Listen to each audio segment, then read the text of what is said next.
What's up, guys? You know what you missed on Glee? You missed 2 awful kisses that traumatized us. And that's what you missed on Gleeboot. Perfect. Gleeboot. Hi, I'm Cullen. Allyssa. And I'm Hannah. And we're here on Gleeboot, the show where we get drunk and talk about rebooting Glee. And we have a special guest today, a coworker who brightens my day on a regular basis, Tierney. Whoop, whoop. Welcome to me. Thank you. I'm very excited. Yeah, in interest of full disclosure, this is our second time trying to record this episode. We had some technical difficulties, but nothing will stop us from talking about Glee and Goop. Oh boy. Can't stop, won't stop. Can't stop, won't stop. This is what Ryan Murphy wanted. Absolutely. So, what are we drinking today? I can go first. I'm drinking OJ and vodka. I'm drinking a screwdriver because I was trying to be healthy. Oh, so healthy. Gotta get that vitamin C? Or is it vitamin D? I can't remember. I think it's vitamin C. It's Vitamin vitamin C. C. Vitamin D is what you get from the sun. Oh, good to know. I didn't know the difference, and now I do. And I am That's why. 25. Well, I mean, doctors tell you to take vitamin D pills in winter. That's why. Yeah, that makes sense. I've been told to take them all the time, but that's because I'm kind of like a vampire as a human. Oh no, I have to take them all the time too. And I go outside in sunlight and I'm like, no. I am drinking water because, sort of like Tierney, I'd had my vitamins in the morning. So I had limoncello, orange juice with grenadine, and tonic water. It's been branded a limoncello sunrise. Super sweet, super delicious, lots of vitamins. So I'm drinking water. I'm also drinking water, but about 10 minutes ago, I was drinking a mango cart, and now it's gone. Yeah. All the footage is gone. Yeah. I've been, and I still am, I'm drinking what I'm calling a Goop holiday in honor of Gwyneth Paltrow's character on Glee and her prestigious jade-egg operation. It is these strawberries we mashed with sugar and put in the blender for our strawberry shortcake for Easter. Happy Easter, everybody. Oh my God. Today. And I mixed it with vodka and fruit juice. Poor Alyssa. Alyssa just doesn't like fun. I like a completely different type of fun. Well, how about this fun for you? I have Gleester trivia. So, under Barack Obama's presidency, and I quote from whatever site I got this from, I should have really cited it properly. The Glee cast performed at the White House Easter egg roll in 2010. So there's that. Oh my God. Can't stop thinking I want to know what Journey song they did sing, probably, especially if they're on red. Yeah, no, the picture's them all in red. You can tell that they're just not stopping believing. Like, that's what's happening. I hope there's footage out there somewhere because I actually would love to see Obama's reaction. Yes. to just being accosted with Journey songs. Yeah. So let me make this very clear. I directly quoted the source, and it does not say Barack Obama personally invited them.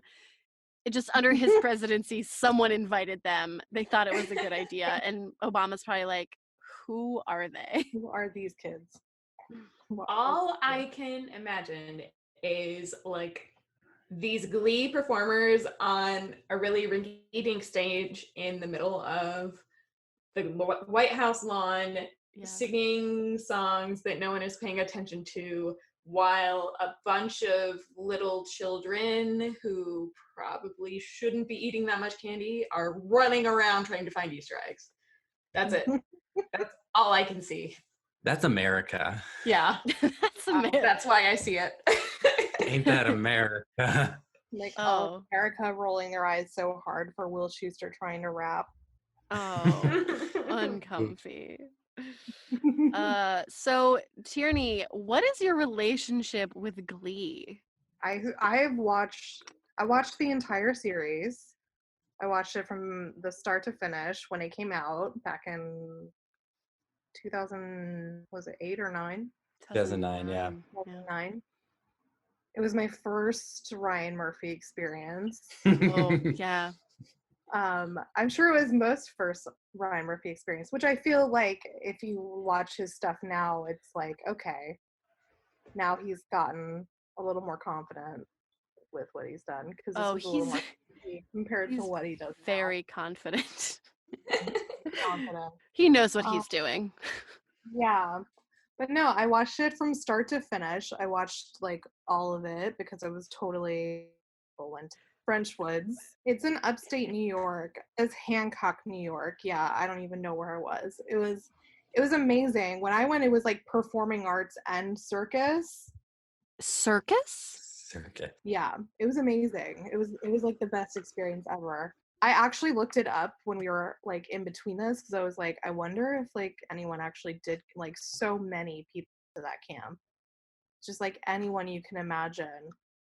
Like Rachel Berry like was 100% like probably went to that camp every summer. But yeah, no, Glee, I've watched all of Glee. I've recently rewatched the first season and then this episode, up till this episode, because I was like, I need to refresh my brain about this show. And it's so interesting rewatching it too. Like, oh my God, the things that they say. I love what everything Sue Sylvester. Jane Lynch is wild. I love her. But yeah, that's my experience with Glee. Cool. Oh, so do you want to jump right into the substitute? Yeah. What are our storylines? So we have a main storyline about Will being sick, which is horribly triggering in light of COVID-19. And then we have Kurt and Mercedes storyline. All right, let's jump in. So it opens with Will is walking down the hall. He's like, "Hi, Sue," and Sue's like, "That's Principal Sue." He's like, "What happened to Principal Figgy Fig?" And she's like, well, he got sick because of this strange virus, and it shows Sue directing a student to sneeze onto Principal Figgins, and you see like the spit spray.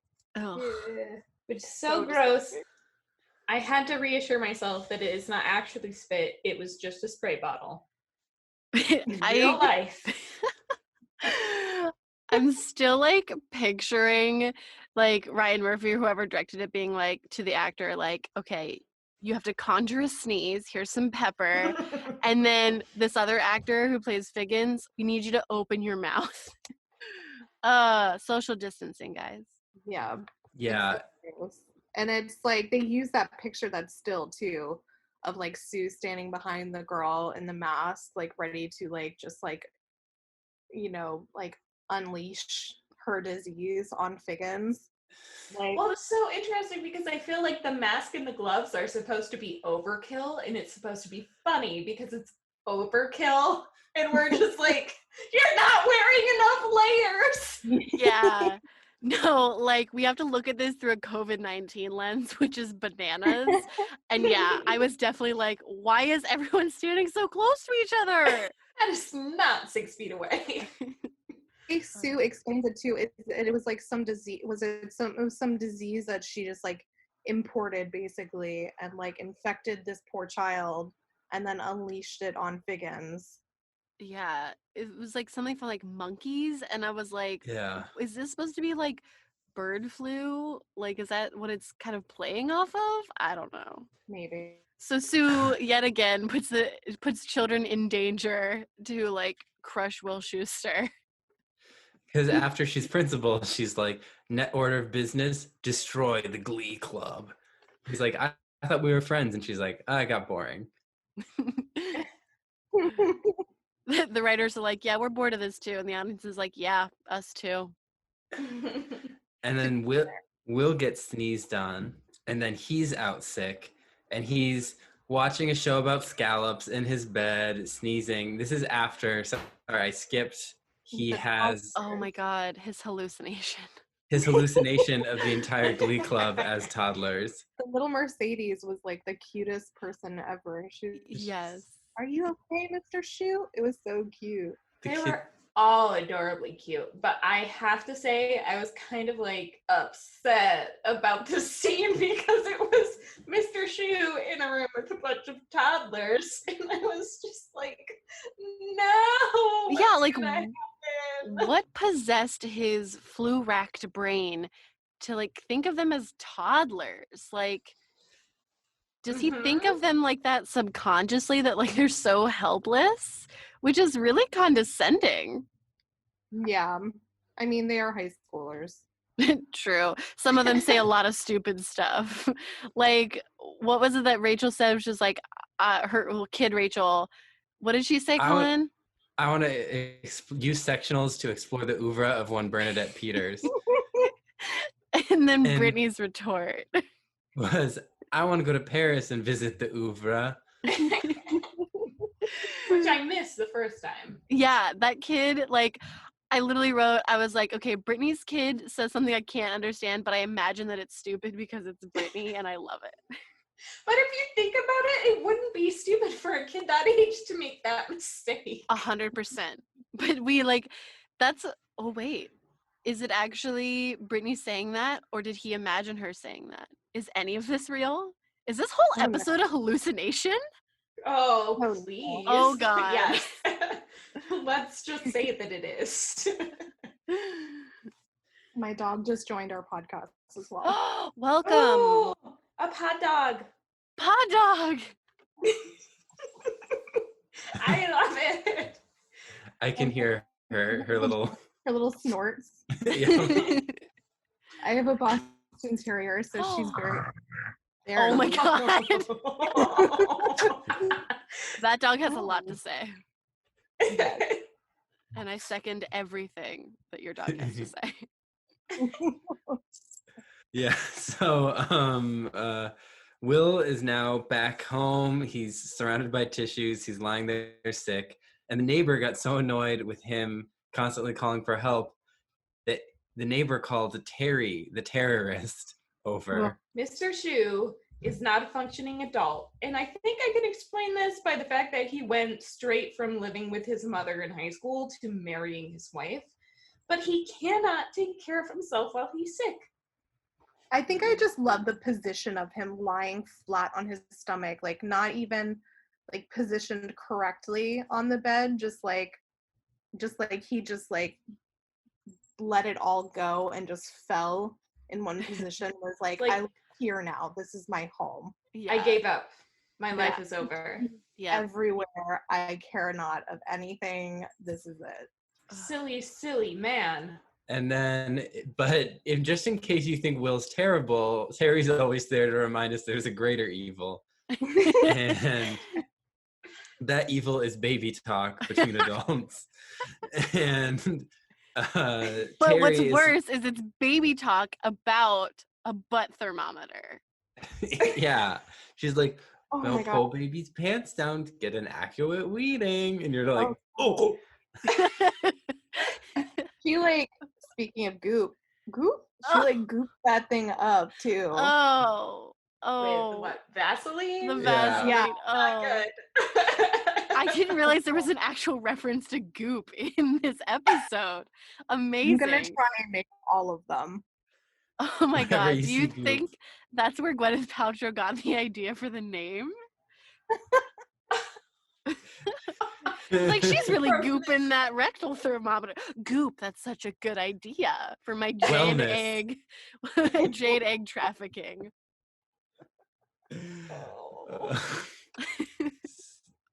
So he's like, Terry, go home. And then Terry throws the DVD at him, and it's Singing in the Rain, which is his favorite movie to watch when he's sick. Oh, I love that. I do love Singing in the Rain. That was my grandfather's favorite movie, so I love that.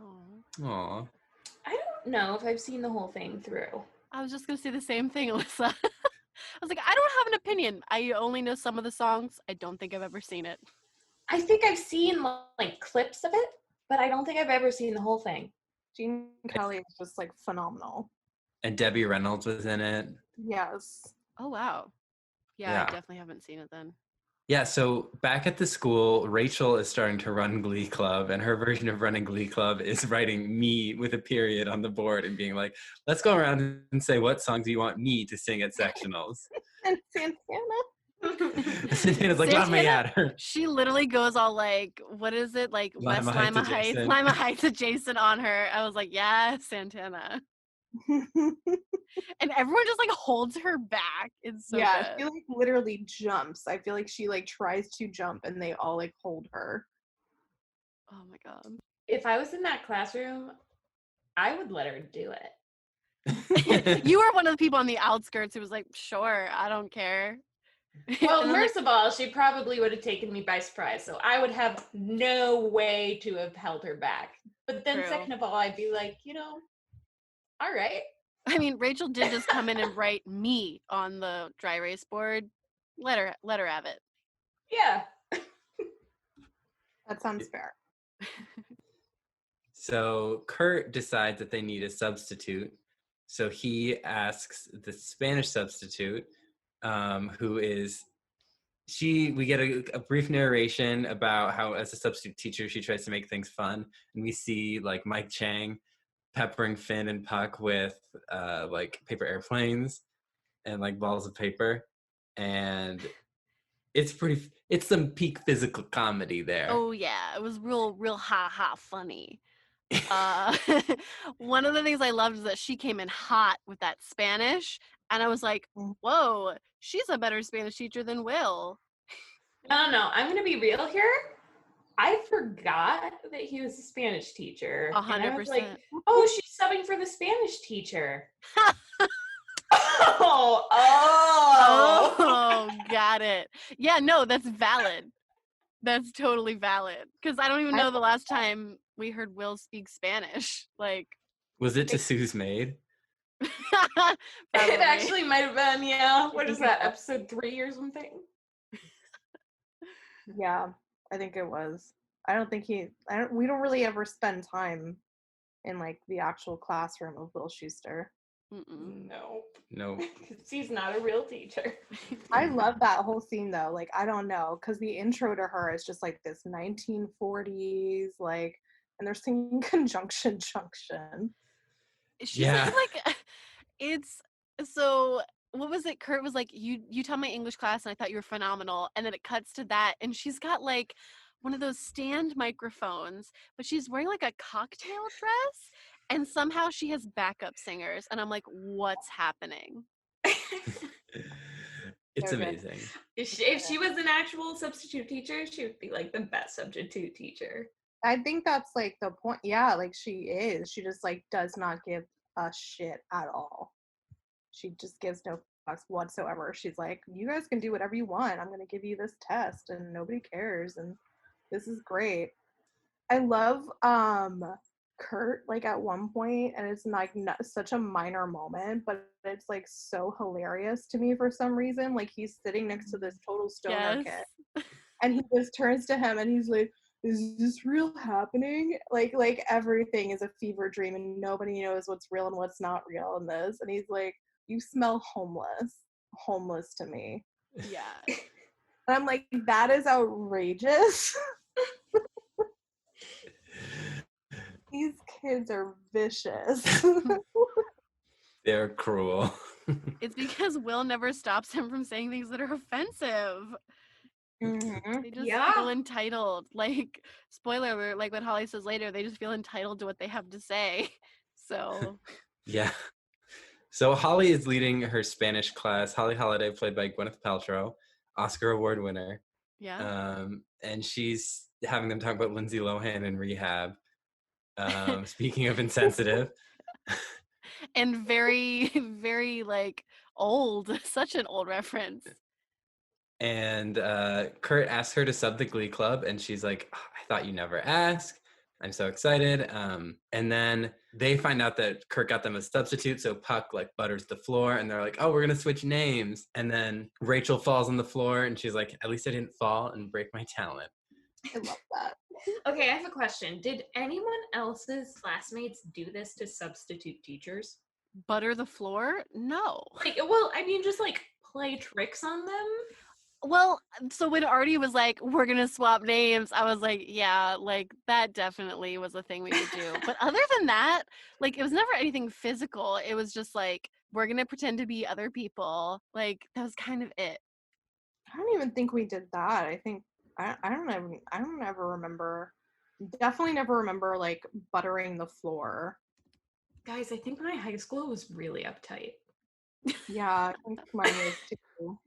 It was like really uptight because all I remember from having substitutes was everyone complaining that we weren't going to be able to get through the correct lesson plan and like we were going to be behind. Oh wow. Okay, nobody cared in my school whether we were behind, but like I just don't think anybody like paid attention to who actually was the substitute, and we were just like, okay, well, whatever. And so she comes in and she slides on the buttered floor, and they're like, Mad respect. We didn't get to hear about your substitute. my homeschool substitute teacher. Oh my God, Yes, please tell me. What happened when your homeschool teacher, who was, I'm assuming, your mom?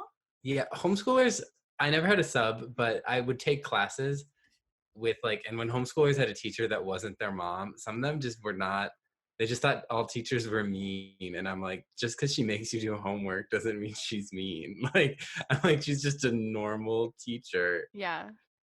Did I Yeah. know you were homeschooled? I don't know if I knew that. I keep it hidden at work. It's very purposeful. All right then. Interesting.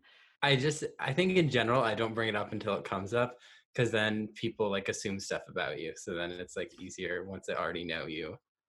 Yeah, It's that's like valid. Yeah, that's understandable. I don't assume anything, but I would like I would like have questions like, what was recess like? You know, like Yeah. What was having a substitute like? Yes, exactly. I didn't even think that was a thing. That's crazy. Tell We us. didn't, but when we took classes with like regular teachers or like Oh. other teachers, people were like weird about sometimes. Like I had a Latin teacher that people were like, oh, the witch is here. And I'm like, she's not mean. She just. Wait, I don't understand. This is a completely different homeschool system than what I did. Because I did a year of homeschool. And it's Me too. completely different. Yeah, I mean, that could be a whole podcast episode talking about the complexities of the homeschool group. And But so you took classes with other kids sometimes, yeah. on days that your mom was sick? No, just like What in did general. you do when your mom was sick? Well, a lot of it, homeschooling is very self-led. So like you have a lesson plan of what you're supposed to do, and like you do it yourself. And then some things you did with your mom. And so if like my mom was really sick and she couldn't answer questions or whatever I needed, I'd probably just do it with my sister or something. So you're self-taught. Sort of. Wow. Interesting. Wow. you're probably smarter than me, honestly. I was just going to say, you're way smarter than me, Cullen. You definitely have a better memory than I do. Alyssa knows what's what.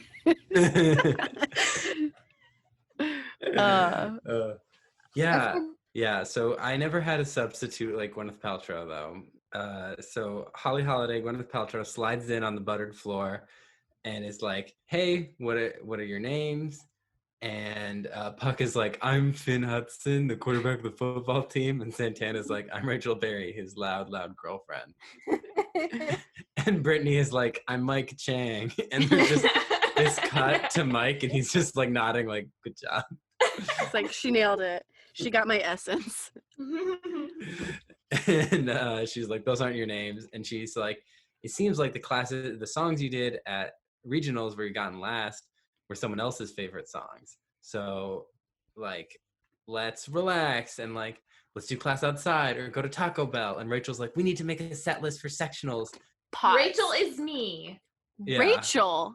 So someone mentions that they're 2 weeks away from sectionals. I think either Shu or Rachel.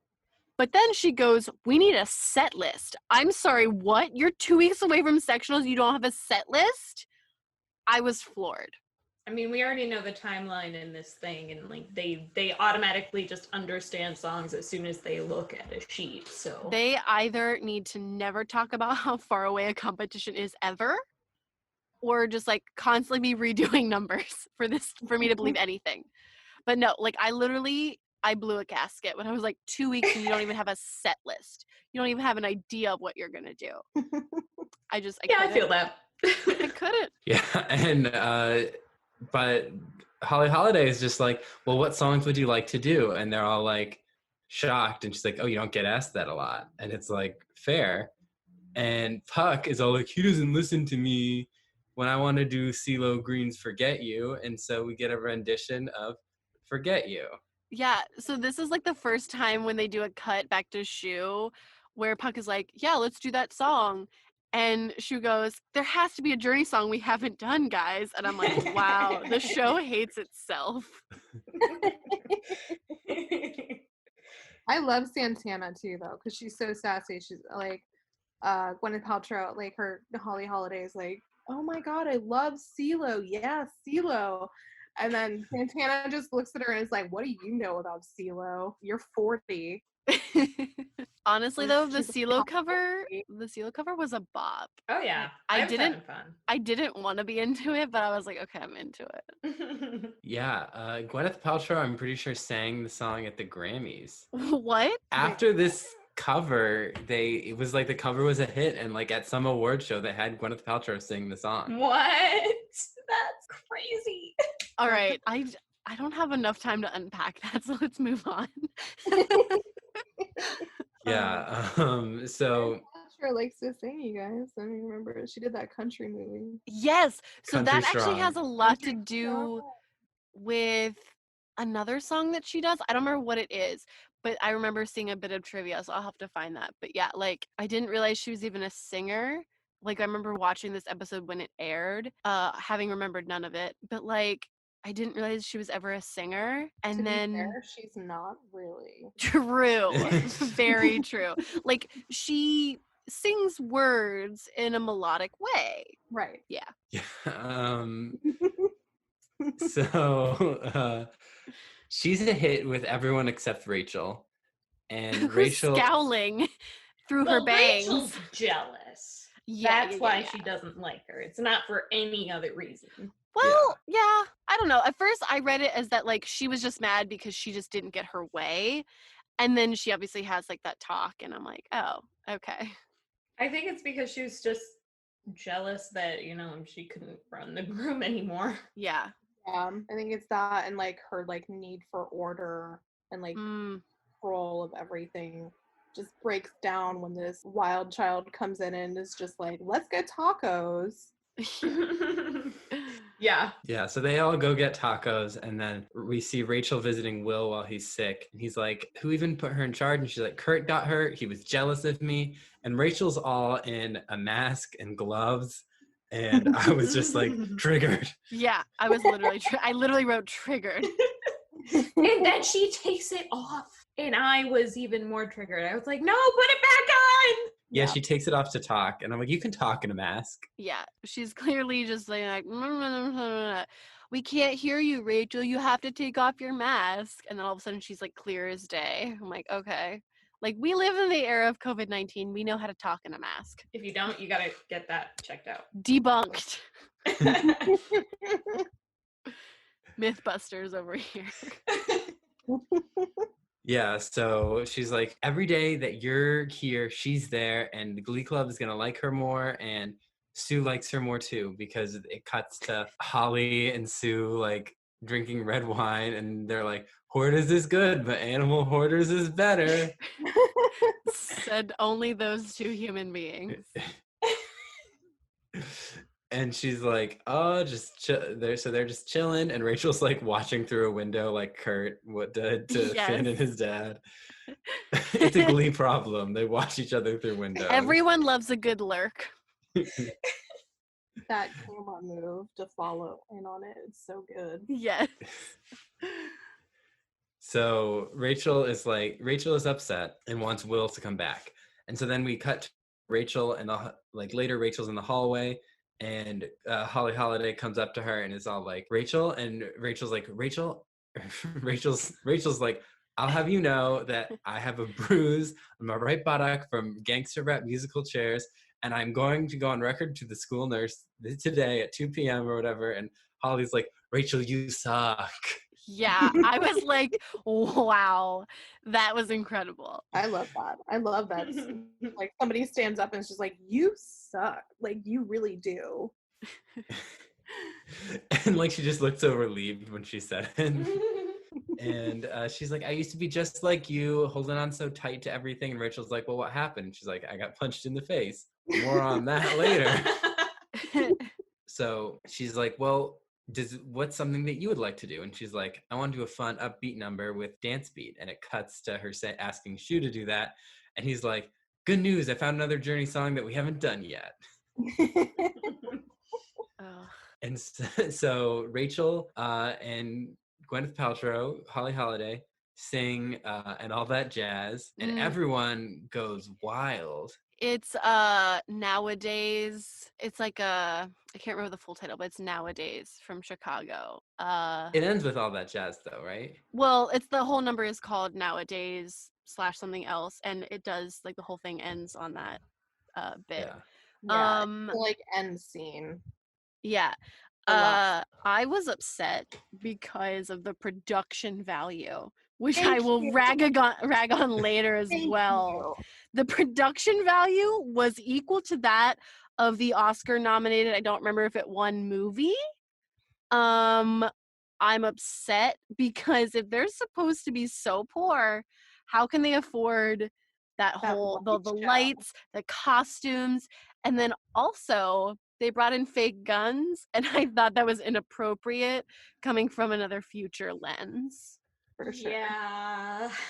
There was a lot to unpack. But then also everyone was like watching them in the auditorium and not questioning at all why they have to raise money to get a bus to go to sectionals. They're just not even curious. 2010, there weren't school shootings then?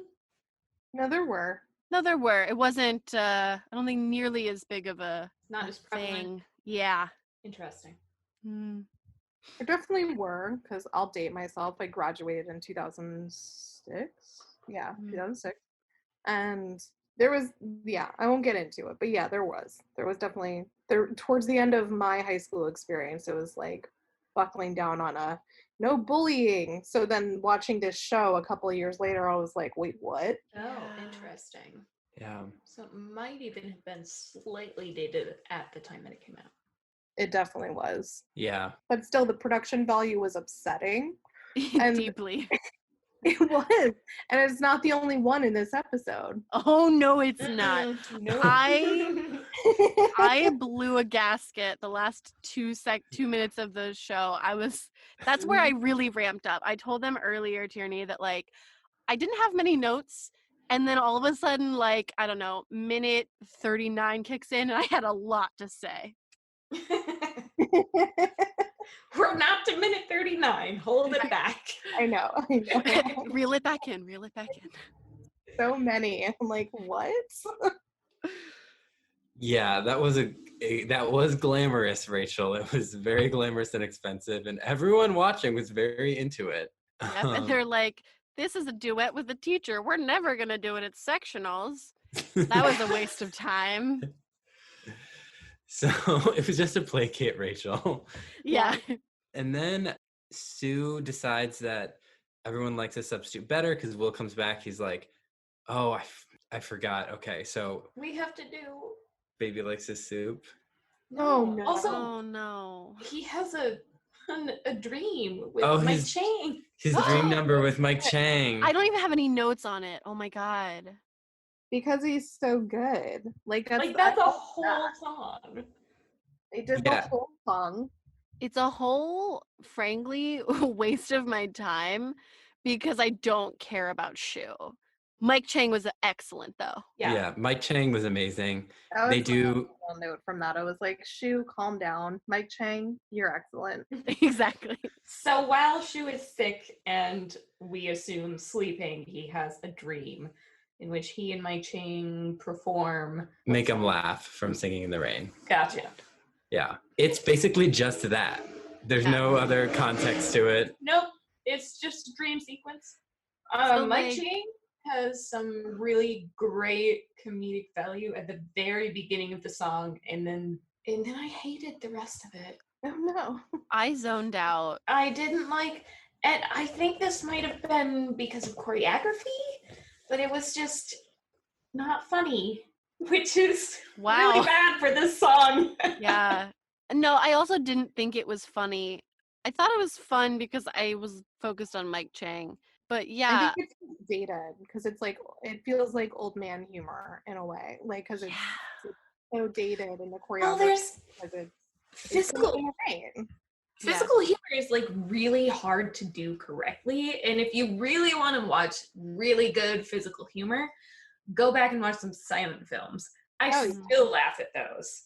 Watch some Buster Keaton. Yeah. Oh, I love Buster Keaton. He's the best of the three, in my opinion. So good. I agree.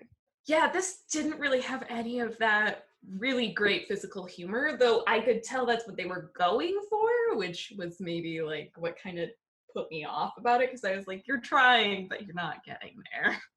Yeah. And then Terry is taking care of him again. She's feeding him soup, and he's like, "Oh, so you're medicating?" And she's like, "Yeah, I'm on antidepressants." And I'm like, "Oh, well, good for you, Terry." Yeah. And she's feeding him soup, and she's like, "Are you happy?" And he's like, "No, I still feel like I'm looking for something." And then she's feeding him soup, and he's like, "Baby likes his soup." And then Cullen died. This is his ghost. There was the sensual massage, and I literally wrote social distancing. So she's like, "Oh, I know you love Vapo Rub," and he's all like, "Oh, yeah, I do." And then he lies down, and then she like is rubbing it, and then she gets on top of him, and he's like, "Don't." Okay, I have an interjection. We see her rubbing this stuff on him with her shirt on. Yep. And then all of the sudden, she's in like lingerie. Her shirt is off. Yeah. And it's like we see her contemplating taking her shirt off, but we don't actually see it happen. It was just a very strange cut. I was not into it. It didn't work for me. Like the whole scene didn't work, on a humanity level. But this cut in particular took me out. Yeah, she like kissed his back, and I think I vomited a little bit. Yeah, why did she? Oh, she kissed right after she was rubbing it in, and I was like, "Oh, that's nasty." Yeah, that's. I didn't even think of that. No, ew, like her lips are probably all like glossy with that stuff. Oh, and they're probably burning. Ow. Yeah. Yeah. Her lips are on fire, and then he kisses her, and then you're like, well, he's just a snot bucket. So why is this in any way happening? Why? This is so disturbing. His only excuse is you're gonna get sick, and she's like, I don't care. And then they start doing stuff, and I'm like, that's your only excuse, not like we shouldn't do this because emotions. We shouldn't do this because like we just shouldn't. Like we're supposed to be divorced and like moving on. And like what he is really searching for, what he said he feels like he's missing something, is his own pride. Like he has no shame, and it's awful. Like he needs to get his shit in check. He needs some of Rachel Berry's self-confidence. Yeah. So they have sex or whatever, and then or whatever. And then he comes back because he's starting to feel better, and he runs into Sue, and Sue's like, "What are you doing here? You should be at home or something." And he's like, "Oh, I'm coming back." And she's like, "The kids like the substitute better, and so do I. You're fired." And he's like, "What?" And he goes into the choir room where Holly Holliday's making the band kids paint a mural. Which is hilarious. Which I did not understand it was a mural, because I thought they were just painting the walls yellow. Because they were. Yeah. It was not a mural. I don't think anyone in the school knows what a mural is.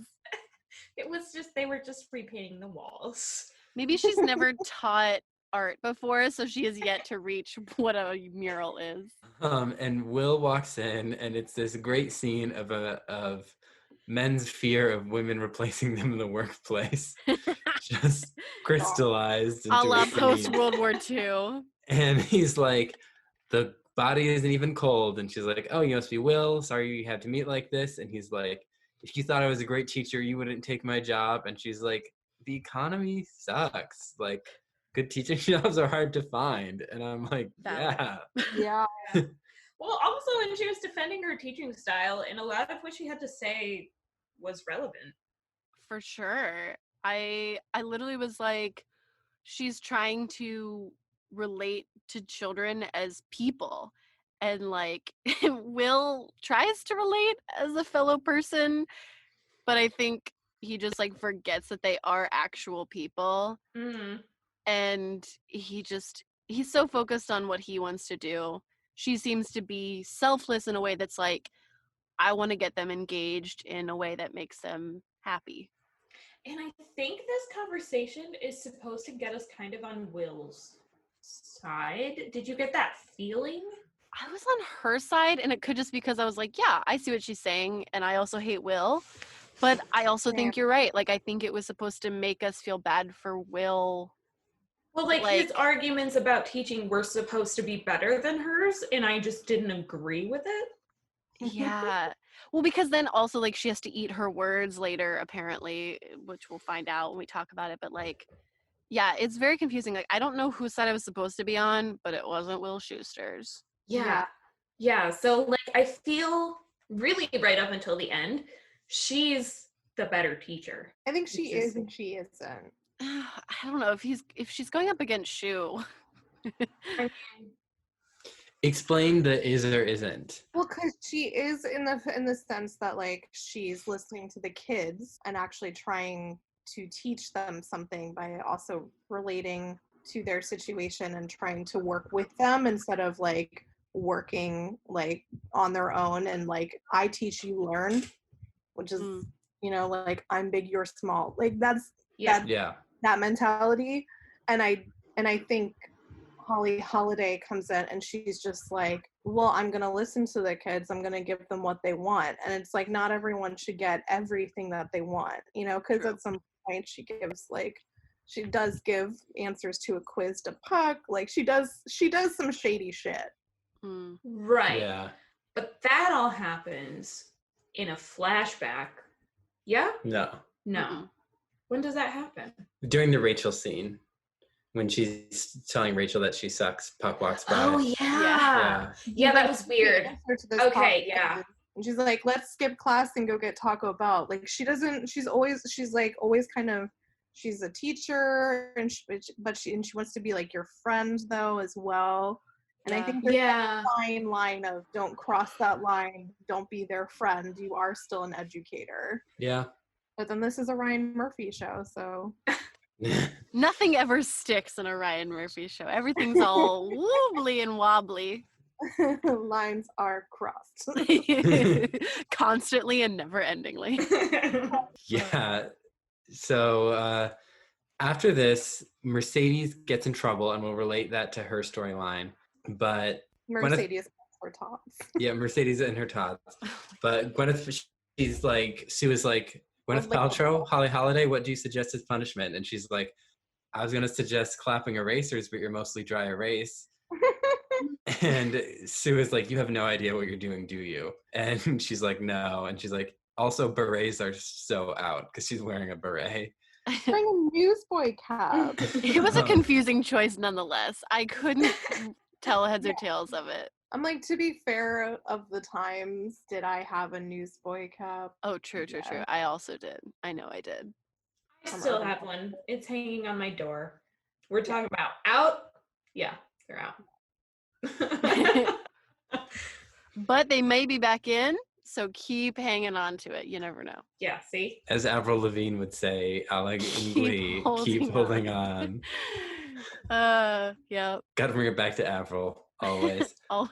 So Sue brings Will back. Will's like, oh, I guess I need to grovel for my job back. But Gwyneth Paltrow, Holly Holliday, quits. And to do so, she goes over to Will's house and has a beer with him. And she's like, on his couch. My biggest question was, why do women keep going to Shu? And also, why to his house and on his couch? Like, why? Everyone's thirsty for Shu, apparently. I don't understand it. Yeah. And Shelby's been there. I think I have to point out, like, the one thing that bothered me immediately off the, like, and this is so minor, but, like, she walks in, she's like, because I heard you have the best beer, or, like, the expensive beer, and I'm pretty sure they're, like, drinking, like, Dos Equis or something. Yeah, something like that. And I was like, okay, sure. And he, like, touches her shoulder at one point because she's like, yeah, like, I suck at my job or whatever. And he, like, touches her shoulder, and I went, oh, why? Don't. yeah, I cringed a little bit. No touching. Yeah. And then she tells a story of how she used to be uptight, and the student named Cameo, who's a kind of a racist caricature, if I'm gonna say it, punched her in the face and stole her Air Jordans.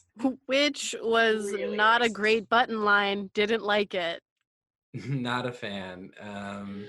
Yeah, and so she's like, so then I realized to keep it loose, I rent my apartment month to month. I thrive on one night stands, and Will has this little face where he's like, oh, and I vomited again. and she's like, yeah, I just kind of keep it loose. And then Terry comes in and is like, he's like, Terry, what are you doing here? And she's like, I brought baby some soup, but baby must be feeling better if he can have beer with a friend. What? Why would she humiliate herself again? Not even just by being there, but like by baby talking in front of like another adult.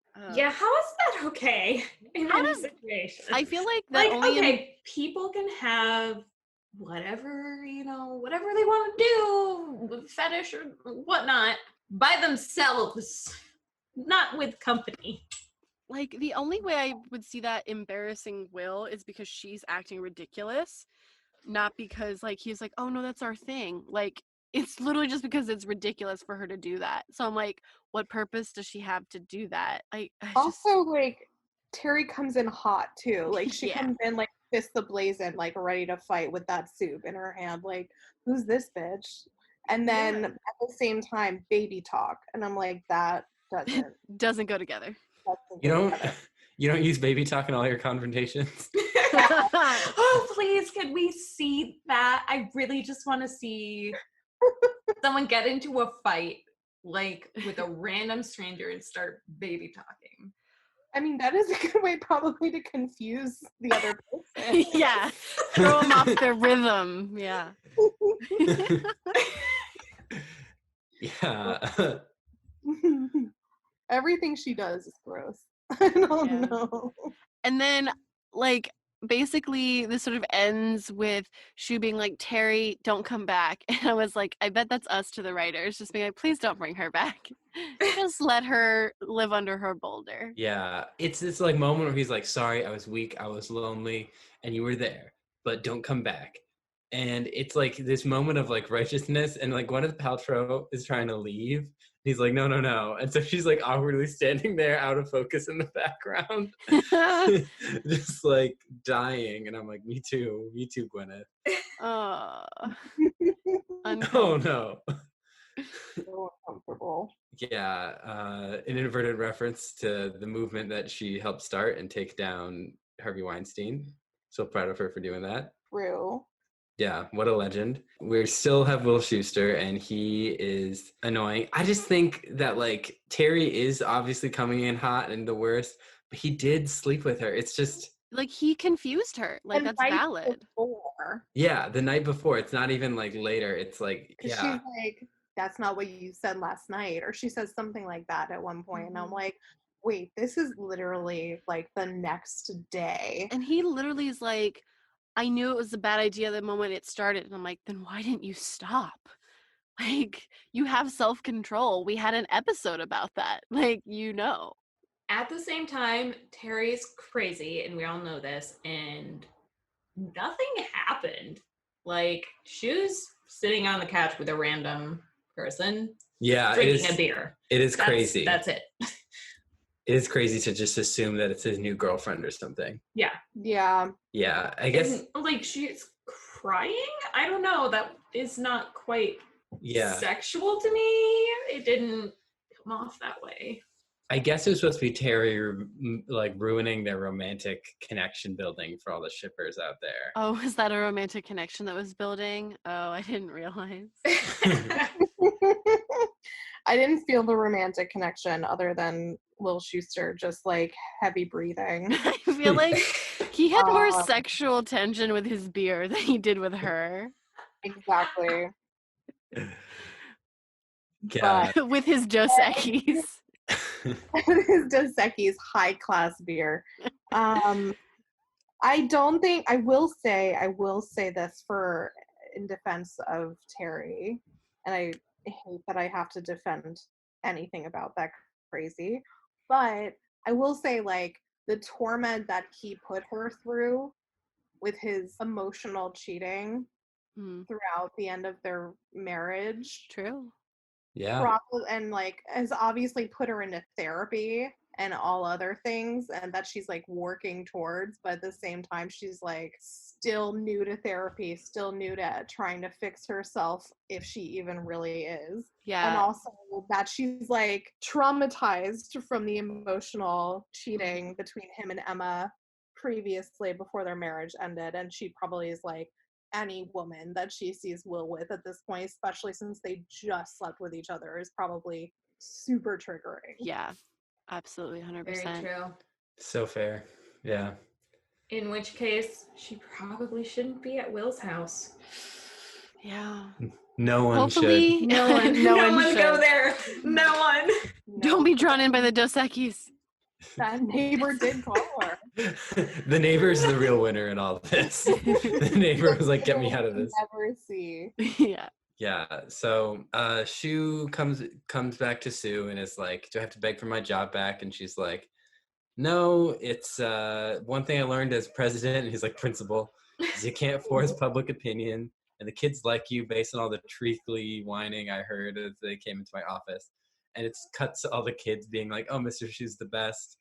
But a couple highlights are Sam saying he taught me how to tie my shoes.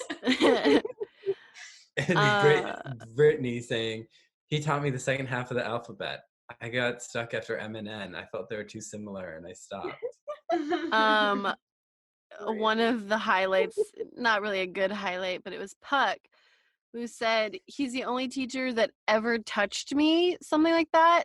And then he says, except for, and then a teacher's name. And I thought he said Ryerson. Yeah, the I thought he meant pedophile. Sandy Ryerson. And then I was like, why? Why is no one doing anything about this? Also, why would he say that he's the only teacher that ever touched? Why? Just why? Yeah, that one wasn't a good joke. It was supposed to be a joke, but it's not a joke. Yeah, Glee's good at those. They were like, yeah, it was supposed to be a joke. And they were like, oh, no, not funny. Nope. Good at that. Nice try. Actually, was it a good try? No. Like cringe. Yeah, but Will gets his job back and he's like, guys, there's a good to be back. There's a song that made me feel better when I was sick. And Artie's like, gin and juice. And he's like, no, singing in the rain. That must be Artie, what Artie likes when he's sick. So like he gives him what, Singing in the Rain, right? Yeah. I was like, Shu hasn't learned a single fucking thing. Like, still their education is all about him. Like, that's it. Just I was like, you didn't learn anything. And everyone was so like, oh, it's this song. And then Sam was like, when is this from? And he's like, the 50s is when the movie came out. And everyone was like, ugh. Yeah, and so he's like, oh, I need help freshening this up. So he goes to find Mary Todd Lincoln in the flesh. Yeah, Holly Holliday is dressed as Mary Todd Lincoln, and it's hilarious. Honestly, so she's good. like, Mary Todd Lincoln in the house. She's like, my husband was probably gay, and I'm bipolar. She's like, and I say things like, that teapot is telling secrets about me. I was like, I'm literally deceased. I can't. When she pointed out the teapot, I like couldn't stop laughing for like a full minute after that. And I was like, oh my god, this is ridiculous. So she's like, it just reminds me why Gwyneth Paltrow is such a funny actress. I love her in Emma. She's talented, and this was just a really funny scene. And then Will comes in and is like, hey, like, and he just interrupts her class. And he's like, hey, like, I need you to help modern up the Glee Club, like, number, and I want you to be the permanent sub for whenever I need a sub. She's like, oh, that'd be great, Mr. Schuster. And it's supposed to be, like, cute, and I'm like, it's just weird. Yeah. And I also but don't then, know why when he was like, yeah, I need you to help me like modernize a song from the 50s, why wasn't she just like, dude, just do CeeLo, it's what they want. Like, why didn't she just be like, just do something more modern? Or like, why don't you actually listen to your kids? Right. Because she's the one who's supposed to learn something this episode, not Mr. Shu. Shu never learns anything. No. Never learn. That's why the show continues, because he just needs to be reminded of all these things about how awful he can be, and then he never learns. but it does lead into a banger of a number, combo, a mashup of Umbrella and Singing in the Rain, which I'm going to say it, hot take, is better than both of those originals. Oh no. Oh, Cullen. No, take Cullen, it back. Cullen, Cullen. Take it back. I have a lot of things to say. Again, this is where I got really passionate. Actually, I think it was Mary Todd Lincoln showed up. I was like, I'm on board. This number happened. They lost me. And I lost my mind. Okay, Cullen. So you think it's a great number, right? Defend. Talk us through it. There's rain splashing around. They're doing like splash dancing. Yeah. And yeah, they can't afford it. That makes no sense. But it's fun to watch. And it's like, it gets catchy. It's like the way they mash together. And like, it's fun. And it's like, both of those songs are songs that are like good, but like they don't like excite me. Like they're always missing something. And I'm like, I'd like this song. It just needs something more. And this song is what has the something more for both of those songs, this mashup. I appreciate your opinion.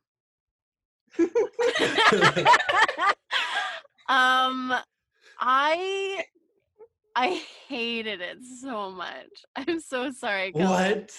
I used to sing this song while I was on duty rounds as an RA. I hate the mashup or Singing in the Rain or Under Umbrella. The mashup. The mashup version. When it would be raining, me and my friend Kate, call out to Kate, would like sing little parts of it. No. Tierney's like, no. So my first thought was when it started, I was like, wait a second, did Tom Holland, aka Spider-Man, rip this off in this lip sync battle episode? I was like losing my mind. And then of course I saw the water and better. Yeah, honestly, I was like, where's Tom Holland? Oh wait, he's not famous yet. Okay, I got it. No, like I lost my mind at the water thing because the whole idea is they're intentionally going to probably do this song for sectionals. That was the idea of like, here's this number, then what's her name's gonna help me, make it quote unquote better. And then they have water. It's two teachers singing lead, and there's water. And I literally was so mad at the water. I was so mad at an inanimate object, at this collection of molecules. I did not like the mashup. I thought it was really bad. That's all I have to say. It wasn't a mashup, it was a clashup. Oh, burn! That was so good. Fired. I also really, really disliked the mashup. Oh, the when the music started, just the background music, I was gagging. Yeah, I didn't like it. Guys, the song is so good. No, Cullen. I agree with all of you except Cullen. The mashup was bad.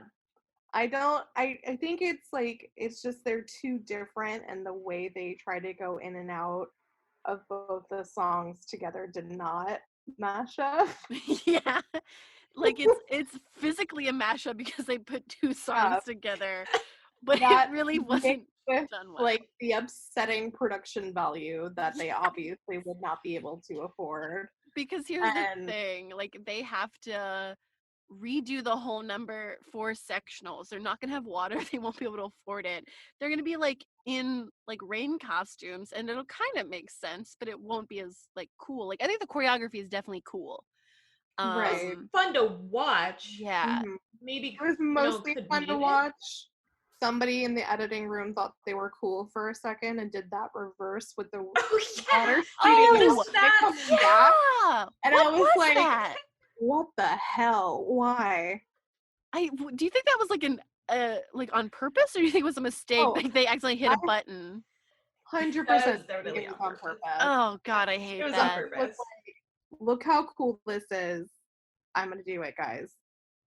I kind of felt like the whole thing was a waste of time because like it it was teachers singing.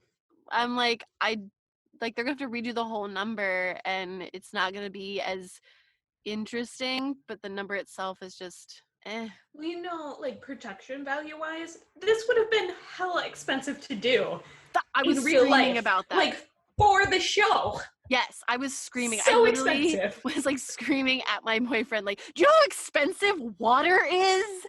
And I just like Stage because it's literally on the stage. yes. Like, let alone, it's not even like just like a rain machine. Like, it's literally rain from the ceiling of a stage. There are lights. There's like protective stuff on the floor. They have to control flooding. Everyone's soaked and uncomfortable. And But some people are in they're- if you- heels. they're soaked, but they're not soaked. That was the other thing that kept bothering me. I was like, none of the clothes are actually wet, or none of the clothes are Right. wet. I was like, what are they wearing? Like, I need to. I don't know why. Like, I went into this like OCD rant in my head where I was just like, why isn't none of the clothes wet? How No, are I none of the kept clothes wet? looking at the pants to see That you yeah. know, and they weren't, you're right, they weren't wet. And I was like, what the hell? Unless this entire thing is like special effects, except for maybe the scene, the shot where she's standing under the rain with Gwyneth, catching a cat. with Goop. Yeah, that was Goop. but still, even if it was special effects, that still cost a lot of money because special Yeah. effects cost a lot of money. All I of don't it. think it was All though. of it. So expensive. I'm tired from talking about that, honestly. Oh. Silent Cullen over Cullen here. is like, I need to get off this podcast right now. It's like, to me, this is like a highlight of Glee. This song. Do you feel betrayed? I'm so sorry. It's okay. I feel betrayed. I saw Cullen watching this before, but he had his headphones in, and I was looking at it. I was like, "Oh, this looks fun!" And then I watched it a couple days later. Oh, I was so disappointed. Betrayal. Betrayal. Well, there's also a Kurt and Mercedes storyline. Kurt, Yes. Mercedes, Moving on. and Tots. And Tater And Tots. Sue, I guess, yeah. Yeah, it's a love triangle with Tater Tots in it. Still a better love story than Twilight. Incredibly ongoing offensive gauge. Oh my Mhm. God. Yeah, it was upsetting. Yeah. I have Say one line in my head specifically, but I won't bring it up until we go. I wonder if we have the same line in mind. I'm excited to find out.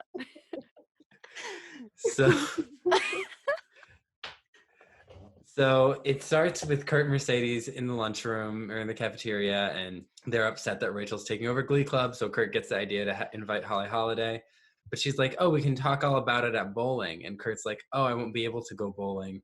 I'm hanging out with Blaine. Can you move it to Friday?" And then they bring out Tater Tots, and Mercedes is all like excited for Tater Tots. Yeah. And then Kurt does like a weird face when Mercedes like I say like lovingly gets tots because I also would do the same thing and be like, I would like some tots, please. Yeah. But he like does this weird look and I was like, that's a bit condescending. No, it's like Kurt also, judgmental. like, shamed her for being fat before. It was uncomfy. Yeah, he fat shamed her, and I was like, Silently fat shamed her. And Oh yeah, you can silently shame. Oh, that happens all the time. Yeah. It's not fun. Don't shame people, guys. Even if it's only with your eyes in your face. Just Yeah.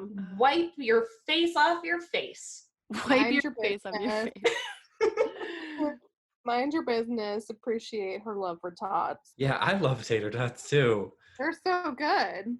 I actually don't like tater tots, but I Wow. like other foods. There you go. That I just That's very so- general. But I like other sustenance.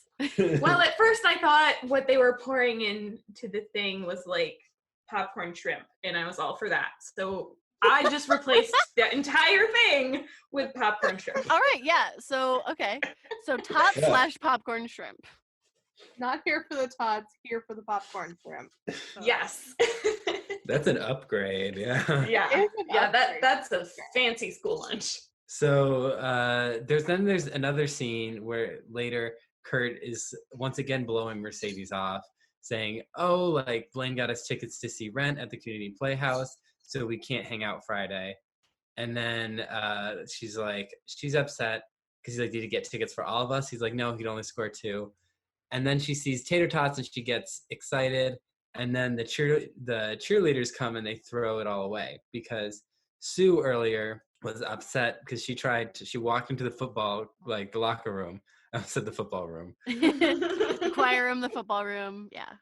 She goes up to Coach Beast, who's telling them not to spray athlete's foot in their teammate's eye. And is like, Finn looks at Puck and Puck like shrugs. Like, Yeah, what the like, fuck is that like, about? Puck definitely did it. Of Yeah. course he did it. Like, why? Why the fuck? Why And the then, Puck? Yeah. Why the Puck? Why the puck should be a side podcast. Yeah, and then Sue is like, as of 4 p.m., the football club is officially disbanded. And Coach Beast is like, well, if we're disbanded, who's your cheerleaders going to cheer for? And Sue I is literally like, wrote call 911. Beast just murdered Sue. Sue is like silent, and she's like, I will get back to you on that That at a whole later date. sequence is literally the most direct and clear Beast has ever been, because she's always like so crazy with her lines, and I was like, wow, this person's making sense. And Sue comes back and is writing in her journal about, I was a bit humiliated, bested by the Beast. Right after failing to to replace all the chairs in the school with metal poles, another loss in my war against sitting. And then she sees people eating and she's like, oh, she calls in Becky and is like, I'm going to ban tater tots. Well, it's because she sees a lot of obese people eating junk food. That's why. Yeah, it was just really gross the way they framed and shot it, and I didn't want to think about it, so I was just like glossing over it. No, we should definitely point that out because it was uncomfortable. It was uncomfortable, and I didn't like it. It was offensive. It was It a was very flashback too, right? Like, it wasn't even like she was watching it happen. Like, it was a flashback. While She was watching it No, happen. she was watching it happen in slow motion because But that's while how Sue was it the while world. she was actually writing her journal, or was it a flashback while she was writing her journal? It was while she was writing her While she was journal. writing, yeah. Oh, I She must was, have like, missed. writing in the journal and then looking up and just seeing, like, out of nowhere, apparently, like, every obese student that must be at McKinley just eating junk food. eating. Yeah, I'm not sure if even all of them were obese, if we're being honest. It's No, I mean they were just No. larger than normal. just Hollywood version. Yeah. Yeah. I hope they got paid well. They probably didn't, but They probably did. Well, we know that Glee likes to pick on the way people look in the show. That's kind of like the thing. They're Glee like, loves hey, to body shame. we love this thing about you because we can make fun of it. Cool. yeah. So she bans tater tots, and Santana throws them all away. She's like, Principal Sue banned the tots.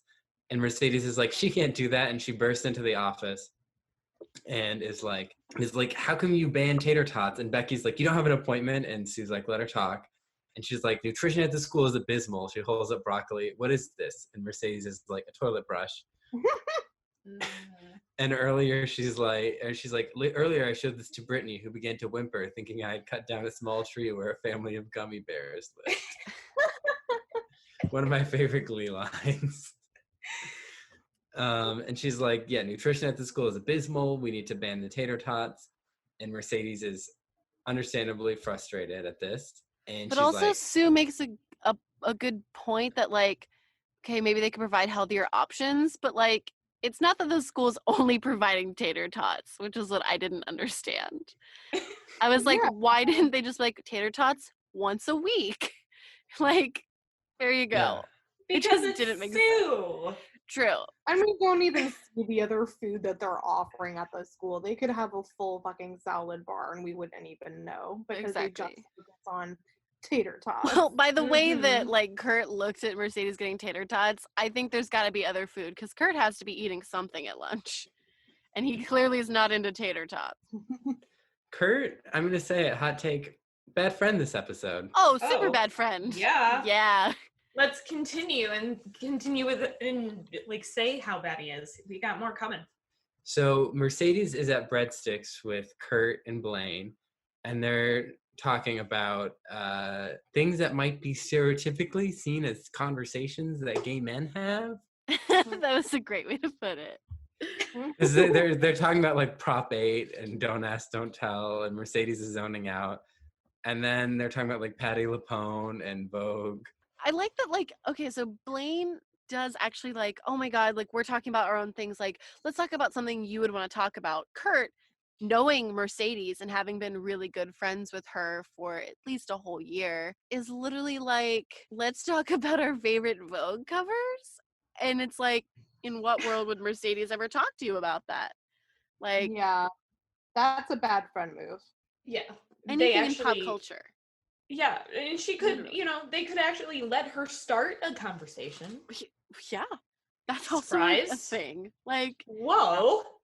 Also, so, though, I want to call out Mercedes too, though, because I want to say also being a bad friend and also thinking very offensive things. So Mercedes zones out, right? But I want to, something that vividly came to my mind when this was happening was she once referred to Kurt as the mayor of Gay Town. And that's what popped into my head when this was happening, in which Mercedes zones out and Kurt and Blaine are sort of like doing their talking thing, but instead of having conversation, it's gay, gay, gay, gay, gay, gay, gay. And then Kurt goes, oh my God, a tiny purse just fell out of my mouth and I died. Tiny purse. I died.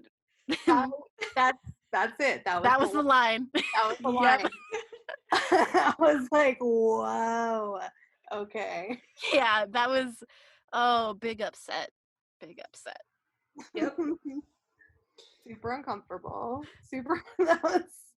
And again, this show does not understand what a hallucination is, because I don't think you would hallucinate like us. We're not just saying glee, glee, glee, glee, glee, glee, glee, glee, glee, like for people who are zoning out while they're listening to us. Like that's not what happens. I don't know. Has that happened to anyone else here?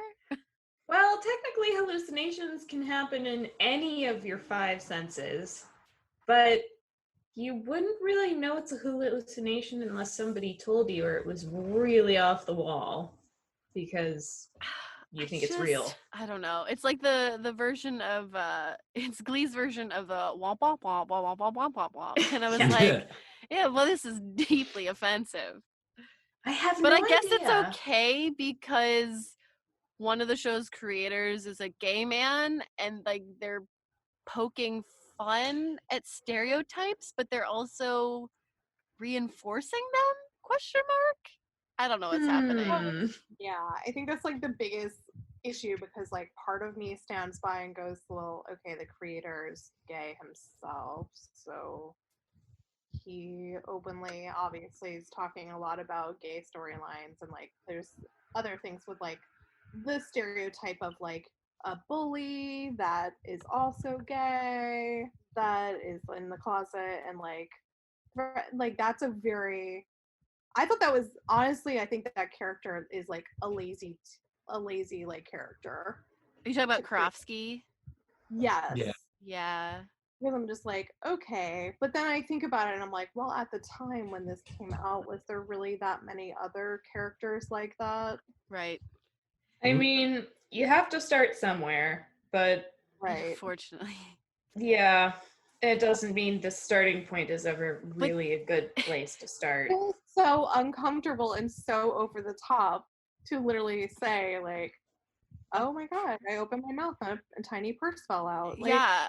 Like it both like tries to dig at the heart of various issues and then also reinforces stereotypes about issues, and then it's like, what do you want? Do you want to parody everything, or do you want to have like some weight to what you want to say? I don't know if you can really do both the way you're doing it right now.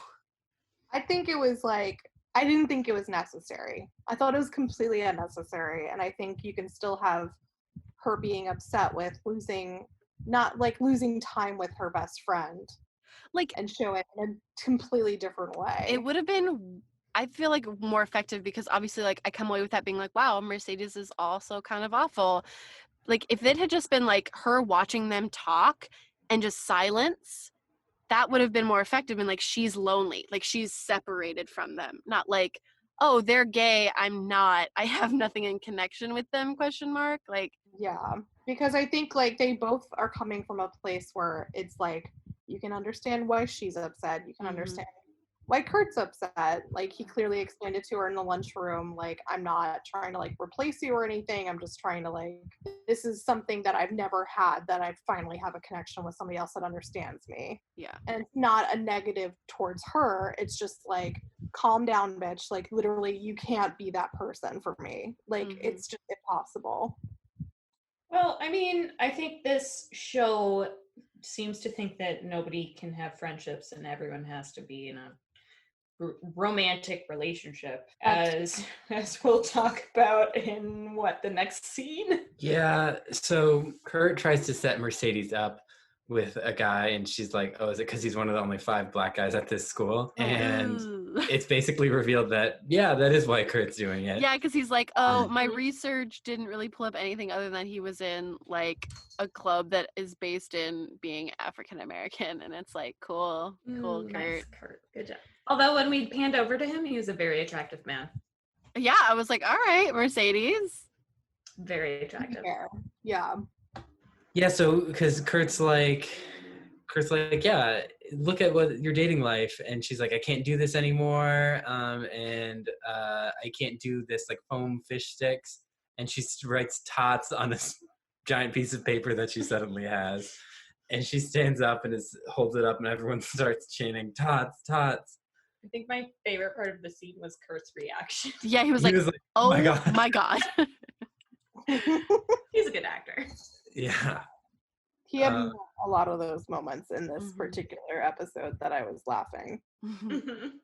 So there's a tot riot, and she wants to get back at Sue, so she asks Holly Holliday if she can leave class to shove tots up Sue's tailpipe, and she's like, oh, sure. And that's how Mercedes gets in trouble, and now the Glee Club has to pay for the repairs to Sue's, was it 1978 car? The car. Yeah. 7 in existence? Yeah, one of 7 in existence. She had to it took forever to find a mechanic who even knew what a car was. Yeah. And Sue Um, mentions that it's a felony to do that. And I'm like, why are all these children committing felonies and then like getting away with it? Like I remember Finn and Puck slashed slashed a bunch of tires, and I'm tires. like, that's also a felony. A lot of car related felonies. Also, though, what's Yeah. funny, Mercedes does have a history of wrecking people's cars. Remember? What is it? Bust the windows out your car. What was it? How did you say it, Cullen? Bust your windows through your car. Bust your windows through your car, yeah. So yeah, she has a history with like messing up vehicles, so it's a weird theme. Yeah, and then we cut to the final scene in this storyline, where Mercedes smuggles tots in, And he's like, Mercedes, Kurt's like, Mercedes, you're going to go to prison. And she's like, you know what they have in prison? Tots. And he's like, you need to slow down. And he's like, you're trying, I'm not going to break things off with Blaine. You're using food as a replacement for love and me as a replacement for a boyfriend. Wow. And he's like, you're going to find someone. I couldn't imagine finding Blaine. And he points to the picture he has in his locker of someone who is not his boyfriend. Nope. That he met last episode. Granted, they've obviously been hanging out a couple weeks, but he had that like 3 days after they met last episode. So still, I had so many problems with this scene. So, and he's like, Oh, you yeah. need to learn some self-respect. And Mercedes is like, you know what? You're right. I right. do need to respect myself. I'm going to go find that boy. All right. So I hated it. I hated all of it. Awful. Like, the Mercedes Kurt boyfriend thing happened already. We already mentioned bust the windows through your car. And it's still sort of like a thing, I guess, that's happening. But like, it's so condescending that he's like, I understand where he's coming from. Like, he's like, I want to help. Not like I want to help you. There's this thing you need to know about yourself that you aren't like, not necessarily realizing, but coming to terms with. And I want to fix that. And that was really condescending. And then he was also like, you're replacing love with food. And I'm like, that's a very complex issue. Like many other issues they've just sort of dropped into various episodes. Like, it's so much more complex than just like, I want tots. And we don't know enough about Mercedes to really understand her, what she's going through. And so this conversation just feels like Kurt's just telling her how it is. And we're supposed to be like, oh my God, he's such a good friend. No, I hate it. And he's a terrible friend in this episode, and he's terrible in this scene. First of all, for even implying that she had like boyfriend feelings for him. I know Glee brings things back and people don't learn things, but this was an entire episode, okay? And then they decided that they were going to be friends, and they've been friends up until this point. It wasn't romantic though. It was like the thought of like spending time together, like even just like non-romantically, like having someone to go do things with, where he was like, you're using me for that. Except that's what friends do. Yeah. Right. But like, because she can't just have a friend, I feel like he was probably like projecting his stuff with Blaine onto her. Like, he obviously has feelings for Blaine. If this was a real conversation and I was Mercedes, I would chew him the fuck out. Also, so would Mercedes. Like, Mercedes isn't like someone who's just gonna like sit down and like well, sometimes she is, because the writers just don't know what to do with her. Like, they needed her to just agree with everything Kurt was saying. Like, honestly, this would have been more interesting if she was like, no, like, I'm not. I have these other things going on. Like, I don't know. It just doesn't seem like Mercedes. First of all, Kurt, I'm your friend. We hang out together. That's what friends do. And you're now starting to hang out with Blaine, which, reminder, is not your boyfriend. Right. He's dating someone else. Okay? I don't like feeling like the third wheel with a guy that you're not dating.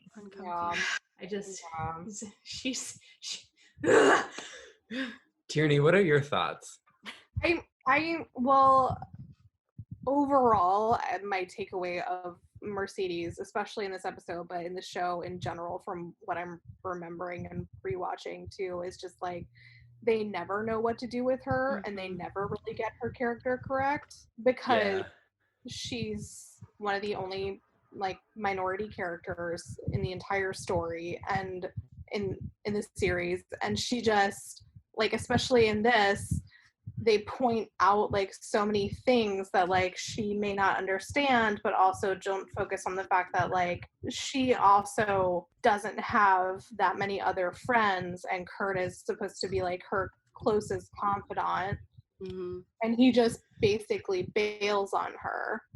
So what are you supposed to do when somebody like abandons ship basically like on your friendship, but is also at the same time complaining that they're like, probably projecting because they're upset that they're not actually with Blaine, you know? I don't know. It's so uncomfortable in so many ways. Every time I watch Mercedes, I'm like, she's so good. She has such an amazing voice. She's so good. But why do they make her character do things that doesn't fit within this world of small town Ohio? Mm-hmm. She's like, I'm this amazing big personality person. Like, I'm a strong Black woman, hear me roar. And I love that. And then at the same time, it's like, okay, but the writers don't understand that, and they're not fitting it correctly within the series. She No, it's comes off like- as timid so often, and then Yeah. immediately becomes like the Mercedes that I really like. Like, she like steps up to the plate and is like, I want to do this thing. Like, it's like a lot of It's characters the- are like that. It's that wave. Yeah, it's like the 2D, 3D thing that we were talking about with Artie. Mm-hmm. 2D Mercedes is the strong Black woman who's confident about everything. Right. 3D Mercedes, anytime we see her in an actual plot line, all of that disappears. It's like they give her a voice and then they immediately take it away. Yeah, they make Yeah. her like what was it, the Rocky Horror? Like, she's so timid when she's like, I want to do this part, and like in this, like, she just takes what Kurt says. It's so confusing. Which, Yeah. I mean, to a certain extent, I'm like, okay, these are high schoolers, or they're supposed to be high schoolers. So I'm like, sure, you have a bout of confidence, and then the next day you could be crying in a closet. You know, like, sure, if I try to remember, like, emotions are all over the map, but Mhm. it just doesn't feel realistic, and it doesn't feel like they, especially in this episode, like they knew what they were doing with her character. The whole like gay purse drop out of mouth, that scene was so cringeworthy, and I'm like, would Mercedes do that? Like, would she really sit there and like think such a horrible thing about her friend? But also, it's tough. I don't know, because I'm like, I hate them both in this episode, and then I also see both their sides. Yeah. Yeah. I think the kind of friend though that drops you the moment they find someone they might be interested in is kind of the worst kind of friend. Mm. Kind of the worst. Yeah. Mm-hmm. Yeah. So But you know, I'm sorry, but it's not just someone that he's interested in, it's also someone like he's explained, like, no one else in the school can relate to him yeah. on that level. And as a queer person personally, I'm like, yeah, I get it. Mm-hmm. Yeah, valid. But at the same time, don't be such a bitch. Don't be a bitch to your friend. And also in Kurt's defense, he's going through something pretty scary. There's this bully that kissed him at school, and the bully at the end of the episode comes up to Kurt and is like, did you tell anyone how you kissed me? And he's like, for the record, you kissed me, and I know how hard this is for you, so I have not told anyone. And he's like, good, because if you did, I'm gonna kill you. Yes. And he walks away, and you see Kurt standing there just like paralyzed with fear. Mm-hmm. That paralyzed me with fear. I don't know. Like, yeah, like getting into that, I'm like, oh, he means it. Mm-hmm. Mm-hmm. You know that kid means it. And that Crossy guy, he's like tall, especially compared to Kurt, but he's a tall dude, and he's like bulky because he's a football player or a hockey player or whatever. Yeah, So, he's like, just big. Yeah, so like if he comes from either of those sports, like, he's very strong and aggressive. Yeah. Yeah. He will destroy. Yeah, he will. Like, that's, yeah. And I think it's like you're seeing a lot of confidence with Kurt too, now that he's become friends with Blaine and he's found like someone who actually understands and actually can talk to about these particular feelings and fears. And Blaine has always kind of like encouraged him to talk to, like, you know, the bully. He was like, no, like, talk to him, and then come to find, like, you know, he got kissed. Yeah, he got assaulted. Yeah. Mm-hmm. Yeah. So yeah, Kurt is going through a lot, and in a really one of the show's, probably the show's scariest plot line, Yeah. because there's a real threat to his life. Yeah, and then everyone sings Umbrella. Everyone sings Umbrella. And their sins are all washed away. Ugh. And that Too was much water. The Substitute. Yay. We did it. We made it through. So I think it's Tina time. I didn't count. One? I think she only had one line. Yeah. I don't remember her speaking at all. She's like, we like you, Mr. Shu, but Mrs. Holliday was a nice change or something like that. Oh yeah, I remember that. Something that literally anybody could have said. Yeah, I was just gonna say, I'm like, I know she said something, but it's probably super generic. One line for Tina. Nice. I don't remember her saying anything, so. Tierney, what was your favorite song this episode? Oh, honestly, they were all so bad. Yeah, it took me a they're while. all so bad, but it's probably going to be a Gwyneth because, like, honestly, she was like my only like light in this darkness of this episode. I think I enjoyed her CeeLo, I guess. Yeah, I Way to second go. that. Yeah, the CeeLo, or I loved when she was actually saying Conjunction Junction in that 1940s, like, made no sense. Honestly, I loved it. if you want that to be your number, go for it. Yeah, that would be my number, I think. That was great. What a travesty that it wasn't on the soundtrack. I would have loved the full version of Conjunction Junction by Gwyneth Paltrow. Yeah, with like old-timey music and everything. I'm gonna go with the CeeLo Green cover. It was like, I had fun. It was kind of like equal to like when Shu was singing like Ice Ice Baby with the kids back in season 1. Like kind of cringy, but also I'm like, you know what, this isn't too bad, and the kids are enjoying it. I feel good for them. Yeah. Alyssa? I liked Nowadays. All right. Yeah, I didn't expect to like it. I really didn't actually. Especially not when they were in the robes. And I understand the production value thing, but I actually had a good time watching it. It didn't make sense in the show. No. But I had a good time funny. watching it. I feel like you kind of have to know Chicago to be like, oh yeah, that's a good rendition, or like that's a rendition. Like, because like otherwise I feel like happens with Rachel a lot though. yeah, true. I that was my second choice, but there's honestly, it's just mostly just like a lot of dancing. There's not too much singing. But I like the that's- dancing. I was just gonna say, but that's why also I'm its strong suit. Yeah. So I also liked that one too. They just looked like they were having so much fun. And I Yeah. like that it was the two girls and they were like bonding, and well, it's That's the true. girl and the woman. Right, one's a child, one's an adult. Yeah. / they're both adults. But I had a good time watching it, and it was fun to watch the dancing, and I've heard the song, but I've never really seen the original Okay. all the way through, and so it was just fun. You're gonna be disappointed. My favorite was Umbrella / Singing in the Rain. I'm not disappointed at all. You're valid, Cullen. Thank you for validating me. I mean, I And my love of this disagree mashup. wholeheartedly, but you're valid. It's a bop. Water dancing, umbrellas, Rihanna. You need It's to just amazing. watch the lip sync battle. So, Tierney, least- what was your least favorite song? I think that was my least favorite. The least favorite. Either that or like no, actually no. You know what? I can deal with umbrellas and rain because at least there's Rihanna in there. That's acceptable. I hate Will Schuester for ruining and attempting to do any part of Singing in the Rain. He can go fuck himself. You're not Gene Kelly. Calm down. Amazing. You heard it here first, folks. Matthew Morrison is not Gene Kelly. I hated Singing in the Rain / Umbrella. For all the reasons Cullen listed that he liked it. Alyssa, what about you? I'm gonna go with Singing in the Rain Umbrella too, because I just didn't like any of it. Yeah. My least favorite was the Make 'em Laugh.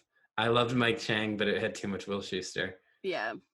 That That's my was second good- choice. That was my second one. Yeah. Yeah, All sorry. right. I didn't remember the name. I was like, make it laugh. That was the one that I found most upsetting. Speaking of upsetting, who is your least valuable player this week? So the character that you liked the least or gave the least to the episode. So it's not necessarily the worst person, but just like the most annoying or the one that just was not operating well as a character. Literally anyone you want to put on the blacklist. Oh, harsh words. I don't know. I didn't feel a lot of value coming from, and it's not like out of like spite, like out of like I don't like this person. It's the fact that I'm like I don't understand what was happening with your character this episode. It would be Mercedes. Valid. I Fair, really yeah. I was like, why are you doing any of the things that you're doing? Yeah, it did not seem like her to shove tater tots up someone's tailpipe. Mine's on a similar line. Like, I obviously have a lot of sympathy and respect for what Kurt's going through and like why he's becoming such close friends with Blaine, but I definitely feel really bad for like the way he's sort of blowing Mercedes off. So yeah, I'm gonna go with Kurt this week just because like he could be a better friend through something like this. I know he's capable of it. True. I'm also going to go with Kurt. And in a similar way, like, I do feel for what he's going through. And I understand he's a teenager and doesn't understand, he doesn't know exactly how to deal with his life yet. But he's just being a terrible friend. Yeah. He was really condescending to Mercedes. Yeah, you need to have some respect.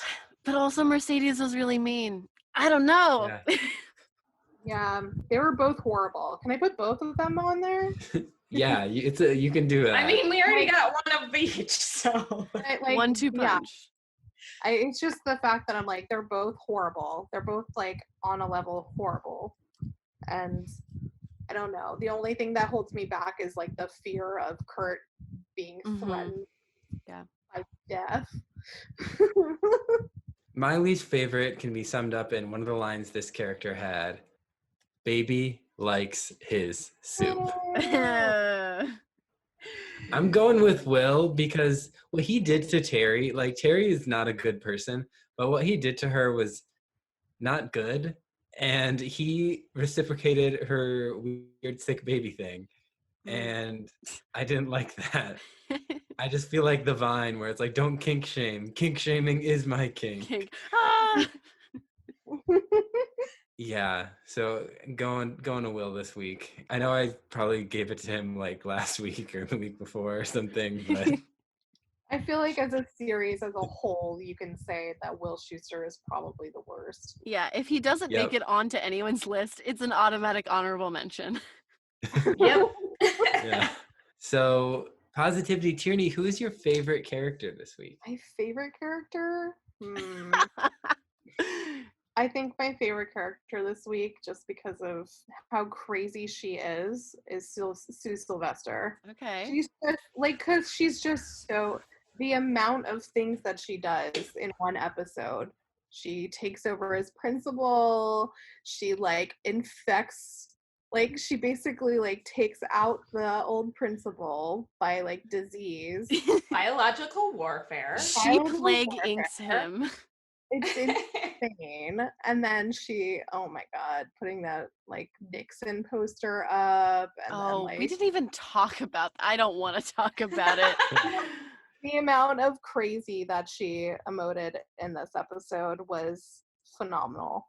I'm going to go with Holly Holliday. I don't really remember her being fun and like fun to watch. So this was like a fun surprise for me. I actually expected to hate her and I was actually like, no, she's kind of fun. So I'm going to give it to her. I'm also going with Holly Holliday because no matter how awful of a teacher she is, her heart is so much further in the correct place to teach than like anyone else in this school. And I feel like if she just matured a little bit, she would be a phenomenal teacher. Look at what she did in English class, in history class. I have no idea what she said in Spanish class, but I bet it was good. I bet it was good. I'm gonna go with Holly Holliday too. Love me some Gwyneth Paltrow.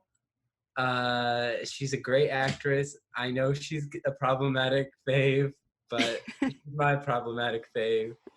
And she's done some great things. And one of those great things is being in this episode of Glee. Her marathon Lincoln, yes.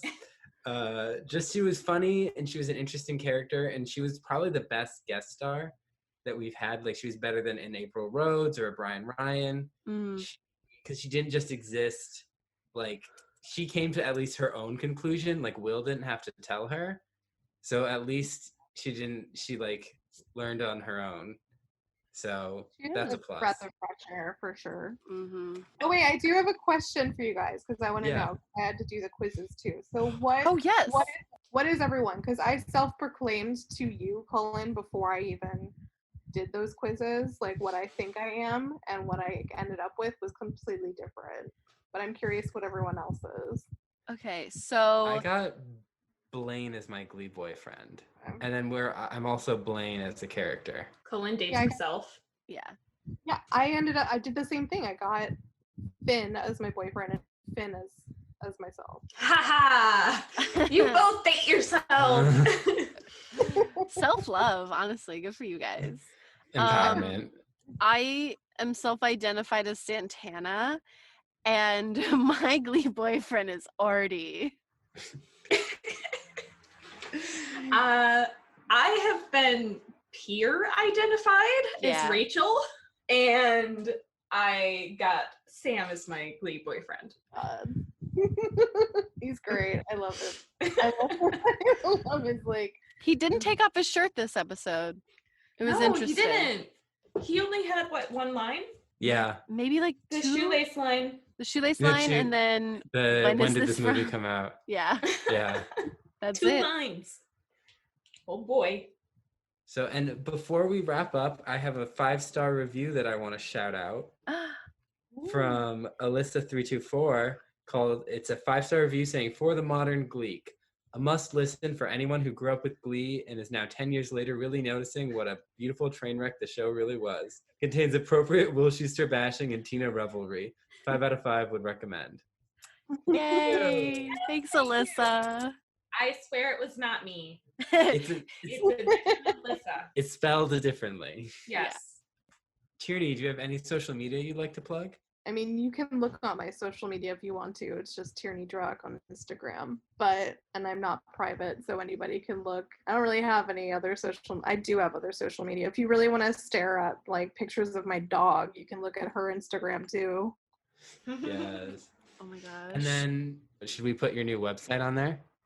You can put my website. It's like a working website, so it doesn't really have too much on it yet, but you can if you want to. It's lbcfilms.com. I'll just like shoot a bunch of short films and put them on there right now. Your experience of being in like isolation. My need any VFX IRL. Hannah, do you want to plug our somies? Yeah, so we are at Gleeboot Pod on Instagram and Twitter, and then we're also on Tumblr, gleebootpodcast.tumblr.com. You can find my YouTube persona at yaboy, YABOI Ryan. You can follow me on Instagram and TikTok at yaboyryan99. And you can follow me on Instagram at a.m.swearingen, SWEARINGEN. I know it's a mouthful. That part's not actually in the handle. I wish it was. You gotta put it in there now. It's great. At a.m.swearingen. I'm so glad. I hope you had fun, Tierney. I've been looking forward to this episode ever since we met and we talked about doing this. Yeah, same. No, for sure. I was very excited as well. So I was like, let me talk about. We didn't talk much about Goop, which is fine because I won't get into it.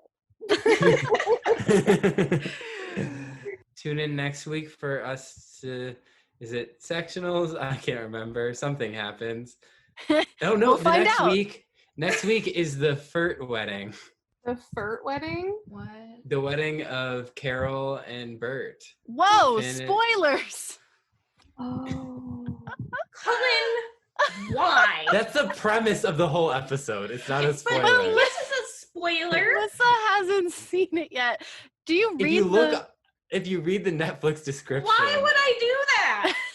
because we have to pick the new episode. Like, it's not a spoiler, guys. You don't have to tell them what they're gonna listen to. They're gonna listen to it because they want to.